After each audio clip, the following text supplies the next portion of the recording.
Dans ce tutoriel, nous allons voir comment il est possible de calculer la moyenne et l'écart type d'un tableau statistique pour lequel les données sont groupées en classes.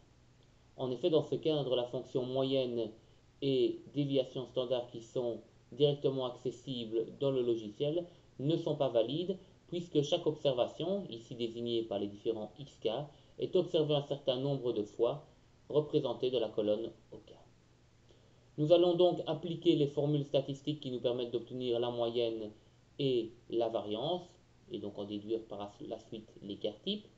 Ces formules nous demandent de calculer dans un premier temps la somme de toutes les observations, c'est-à-dire le produit entre les OK et les XK, et la somme des carrés de toutes les observations, c'est-à-dire le produit des OK par les XK eux-mêmes élevés au carré. Deux fonctions statistiques directement accessibles dans le programme nous permettent de le faire. C'est la fonction SUMPROD que nous allons donc démarrer.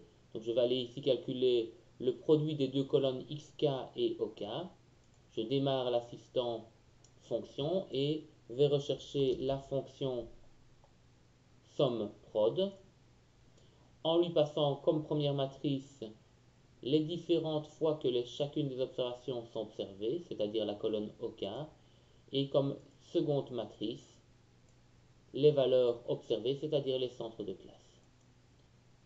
Nous validons et nous obtenons directement le résultat. Je réapplique la même fonction pour obtenir cette fois la somme des valeurs élevées au carré.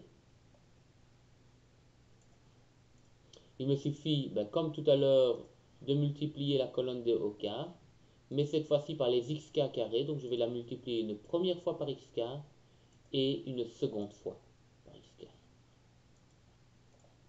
Je vais en déduire alors facilement la moyenne. La moyenne est simplement le rapport entre la somme de toutes les observations, c'est-à-dire 11 340 ou nombre total d'observations 150,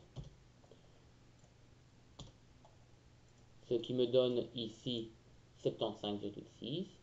La variance s'obtient à partir de la somme de toutes les observations élevées au carré auxquelles je vais retirer 150 fois la moyenne arithmétique élevée au carré rapportée à 150 moins 1. C'est donc égal à la somme des carrés moins le nombre d'observations fois la moyenne arithmétique élevée au carré. On notera que pour élever au carré, nous mettons l'accent circonflexe suivi du 2 et je rapporte au nombre d'observations moins 1. La déviation standard est la racine carrée de la variance. Je l'obtiens à partir de la fonction racine dans la liste des fonctions. Racine du nombre correspondant à la variance, donc 38,503, c'est-à-dire ici une valeur de 6,22. Dans le prochain tutoriel, seconde partie à la théorie des tests de conformité, nous verrons comment calculer les valeurs théoriques associées à cette distribution de Gauss-Laplace.